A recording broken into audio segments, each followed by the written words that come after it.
Everyone, welcome back to my channel, where I make art and talk about my favorite topics of the week. It's May, so you know what that means. All the cool artists are posting about Mermaid again. That's right, I am mostly on time this year, and I will also be bringing you some mermaids this May. This is me making up for the fact that I didn't have anything new to post on the 4th for Star Wars Day. To be fair, I was gone for a few weeks, so the fact that I managed to plan ahead with this idea is already cause for celebration. So anyway, I thought I would just keep it simple and make a few fun designs and put them up as adoptables.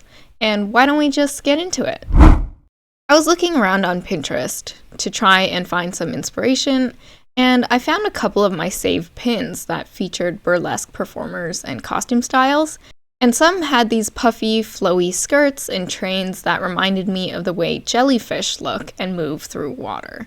So for this first mermaid, I wanted to make her a jellyfish in the burlesque aesthetic. Have I ever been to a burlesque show? No. Do I know anything about burlesque? Nope. I've never even seen the movie. And I don't even know if the movie has anything to do with the actual performance art. But luckily for me, I have the power of Pinterest and searching for references on my side.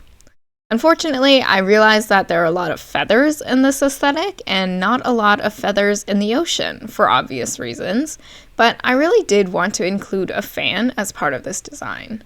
I decided to draw it as this flowing silk-like material instead, but honestly, I think it could be interpreted as a lot of different textures.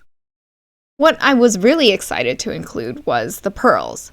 There are a lot of really intricately designed corsets in burlesque, and many have things like pearls, beads, and other various kinds of embellishments. The pearls were an obvious choice, and I learned from watching TikTok tutorials that I could just use a simple outline brush to quickly create the look of pearls, so that really helped speed things up. I usually don't shade these adopts anyways, since I want the colors to be clearly identifiable, so it was better to keep things simple this way. Pink seemed like an appropriate fit for this design, but just so you know, if you buy this adopt, you can always change the color palettes to fit whatever you prefer. The next mermaid today is sort of inspired by my recent trip to China. We visited like a lot of the historical attractions, and everywhere we went, there were always people, mostly the ladies, dressed up in traditional Hanfu.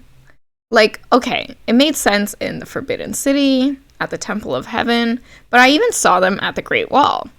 And let me tell you, they were dedicated to the aesthetic, because even though we went in April, it was already like 30 degrees, and I was sweating my way through the country.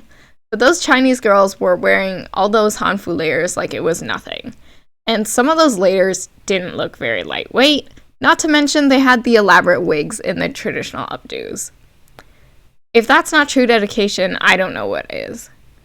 Honestly, it did look kind of fun, but even if I wanted to participate in the costuming, we didn't get the chance to since our schedule was so packed. And not to mention, I am not built for the heat. It was actually a little jarring coming back to frost warnings in Canada.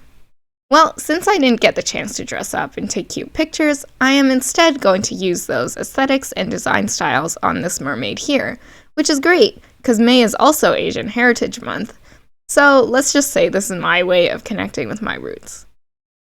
As you can see, I kind of struggled with color palette here. I was thinking of doing a sea green look, but then as I kept adding colors, it started looking kind of messy.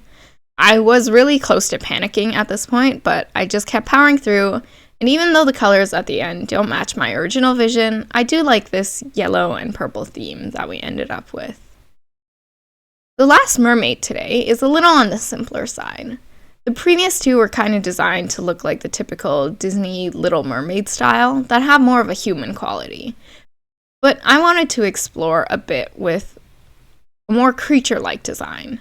She's kind of inspired by more deep-sea animals like squids and octopi, but I still wanted her to be cute and not scary.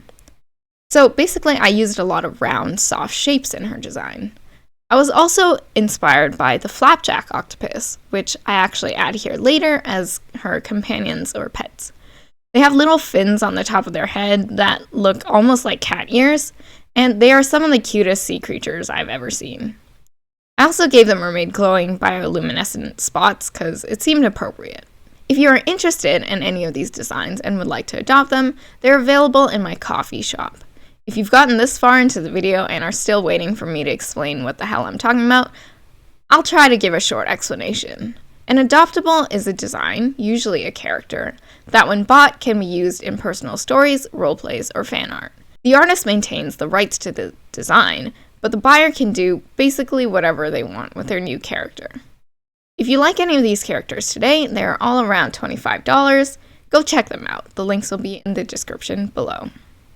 And if you enjoyed this video, leave a like and subscribe to the channel. If you have any suggestions for other video ideas, you can let me know in the comments below. Follow me on Instagram at @KaitlinVerse to see the rest of my work. And if you want to support me so that I can keep making more videos, you can subscribe or donate to my Ko-fi, or find my stuff for purchase on Redbubble and in print. Thanks for watching. I'll see you next time.